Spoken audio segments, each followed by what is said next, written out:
every guy should start in jail and have to work his way out. Absolutely. I think love that idea. Because it's like you need to earn your place out here. You do. In my opinion. Tells me I'm about to get fired, so I'm gonna record this because I have no idea. After reviewing a video you posted online, upper management has made the decision to terminate your employment effective immediately. You can't really expect an employer to keep you on staff if you're posting highly controversial content online that could reflect poorly on the workplace. In today's video, we're diving into some of the most talked about moments where women face job consequences after sharing videos online. And each clip brings something even more surprising than the last, so you won't want to miss it. Hey guys, so DoorDash just deactivated me 2 days after I reported my sexual assault. 2 days ago on October 12th, 2025, I was a victim of SA by a DoorDash customer while I was doing my job as a DoorDash driver, and I got it on video. The customer who committed a crime against me. Hey guys, I just lost my job, and they won't tell me why. They're supposed to send an email immediately after deactivation providing you the reason why and a link to appeal, and they didn't. So I contacted support and they made me sit on the phone with them for 50 minutes just to tell me that they can't tell me the reason why and I have to just go ahead and appeal without knowing why. So my chances of getting my account back, they have my money in that account. I was working! I was literally working! And they deactivated me! This is related. They just punished me for posting about my sexual assault while DoorDashing. They just fired me, and the police are doing nothing. I lost my job, and that was my only way to make money to pay my bills. Hey guys, so yep, I really lost my job. Within less than 24 hours after me submitting my appeal, they denied it. And in the email, they said, you can respond to the previous email that you received explaining the reason why you were deactivated. I never got the email. So last night, I contacted one support agent. We sat on the phone for 25 minutes, and then she transferred me to the community response team. The person on the community response team told me that was the highest team I could get to. There's literally nobody else she could transfer me to. I could hang up the phone and call back and then get transferred to the community response team again. So I sat on the phone with her for another 30 minutes. And she told me that she couldn't tell me.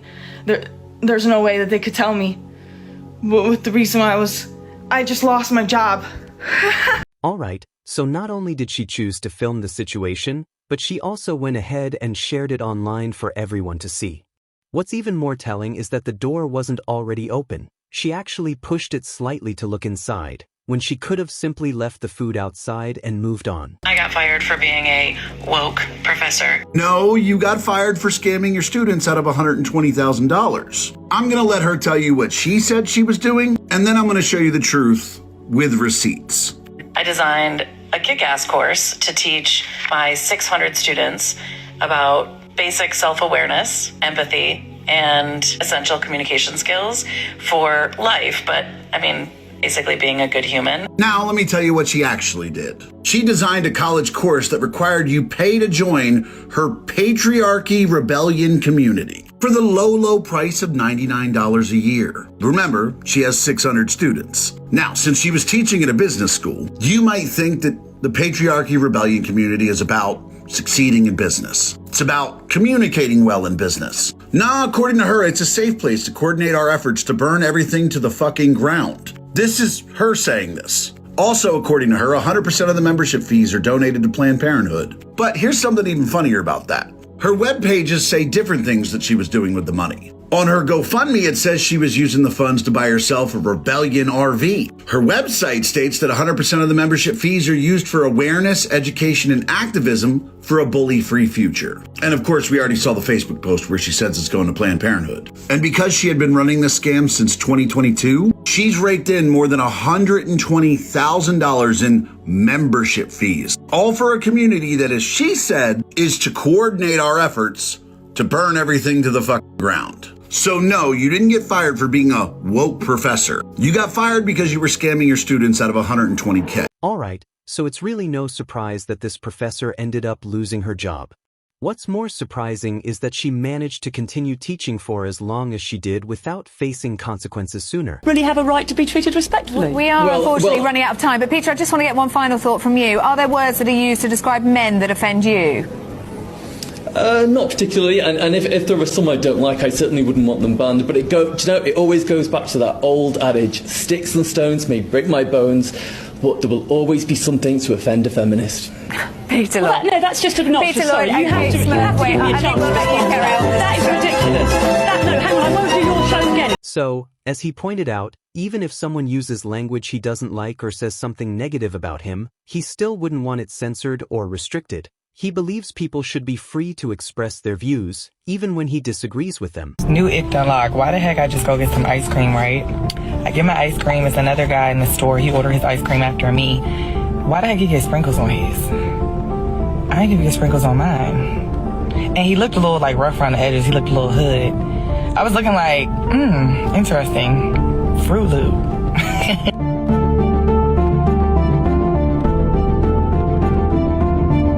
Honestly, you'd hope this is satire, because if those are genuinely the kind of icks and standards someone is holding on to, it's going to be extremely difficult to find a partner who checks every box. Well, would you just look at that? Wasn't that just something? And I have been noticing the content of this particular nature growing in increasing popularity on social media lately, because there are apparently some women out there that find domestic violence and physical abuse against men from women to be something to be joked about. They find it funny. Because if not everyone got to read what was stated there, let's review. If a man said this, the internet would come unhinged. But as long as it's a woman joking about abusing a man, it's funny. Because here's another example. Like this. Someone is going to have to explain to me why some women out there, and some men, find abuse to be funny. Because in the spirit of equality, a man would be canceled for that. Content like this really stands out, and it does come across as a double standard. If the roles were reversed, there would likely be a much stronger public reaction, especially from those creating similar videos. What if I just... No.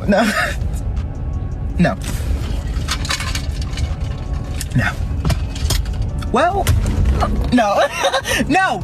Even if the video was meant as satire and the sandwich was thrown away afterward, it still doesn't really justify the behavior.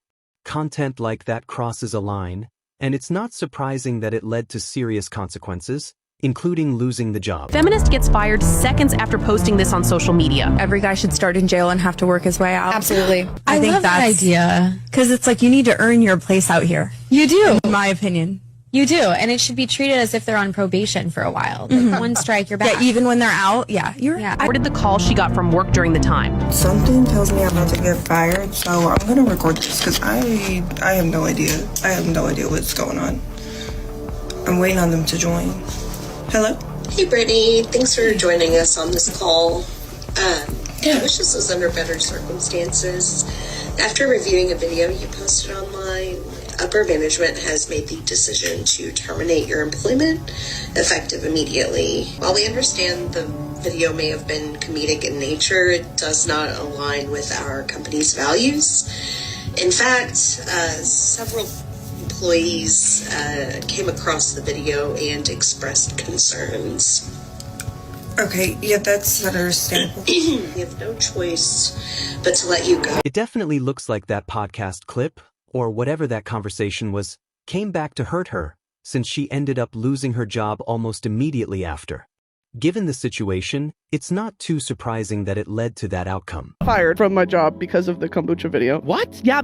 I had been working there for 3 months, and that's when I got fired. Nice. And what was their reason? Well, she brought me in and she was like, you're doing? You can't be making videos. Yeah, basically, she was like, you need to decide if you want to be a young professional or if you want to be a meme. And I was like, what the kind of decision is that? You should have been like, you're just jealous. You're ugly.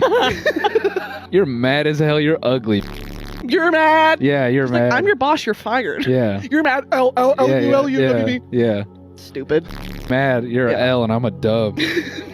Meet my 60-year-old boss named Cheryl. Yeah. You're just mad because I'm hot. At the end of the day, everyone has different priorities.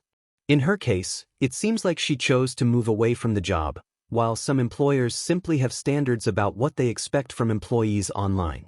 And when those expectations aren't met, it can lead to situations like this. Fired from my job yesterday. They found out I had a TikTok, but they didn't say that was the reason. I just found out afterwards that that was the reason. So now I'm curious as to what it is that I say on my TikTok that got me fired. So I started watching my videos, and I'm an extreme leftist and I worked for conservatives, so whoops. It's not entirely clear what she posted before losing her job, but if the content was strongly one-sided and didn't align with the values of the workplace or its customers, that can quickly create conflict. When there's a big gap between personal content and a company's image, situations like this are much more likely to happen. I can go 90 miles an hour. You can't. You can't do that. So get the out of the way. The since-deleted TikTok was created by Federal Way police officer Brianna Strauss, who said it was a public service announcement for other drivers. PSA to everyone out there. I'm speaking for myself, but I'm probably speaking for a large majority of other officers out there. If we're driving on the freeway in our police car, get the out of the way. Get the out of the way. In the 38-second clip, Strauss tells the viewers, quote, "I can go 90 miles per hour. You can't." She also says officers will find a way to pull someone over. If us officers stay behind you long enough, we can find a reason to pull you over. So you might as well get the out of the way. If you merge and we follow behind you and we merge too, you're probably in trouble. The best way to find that out is get the out of the way. In a statement to local media, the Federal Way Police Department said in part, quote, "We have viewed the social media video posted by Officer Strauss and can assure you that it does not represent the core values and practices of our police department." That clip with the officer goes far beyond just posting something online. It comes across more like a misuse of authority, acting as if the rules don't apply. But as we all know, no one is above the law. Make sure you don't miss this final clip, because it really brings everything to a peak. Here's what men don't understand about equality. You think equality means splitting the bill. Women live in a society where equality has never existed in the first place. Women still only make 80% of what a man makes for the same full-time job. There is something deeply poetic about a billionaire Nepo baby using her platform to convince her audience of mostly working-class women that working-class men who make a median wage of $70,000 a year in the United States should foot the entire bill of the relationship. There are 4 reasons why Becca Bloom is wrong, and the first is that Becca doesn't care about equity or equality. The only E Becca cares about is entitlement. Anyone with an understanding of the gender wage gap in the United States also knows that there's a racial wage gap in the United States that is even larger. The reason why people like Becca Bloom never bring up the topic of race, let alone intersectionality in this conversation, is because they know that if an Asian woman or a white woman sat down for a date with a black man or went through a relationship with a black man, that would obligate them to pay and foot the bill for the relationship, going down this same line of reasoning. Reason number 2 is that the math simply doesn't math. Let me grant to Becca for a second that for every dollar a man makes in the United States, a woman makes 80 cents. This would not justify a 100-0 split skewed towards the man.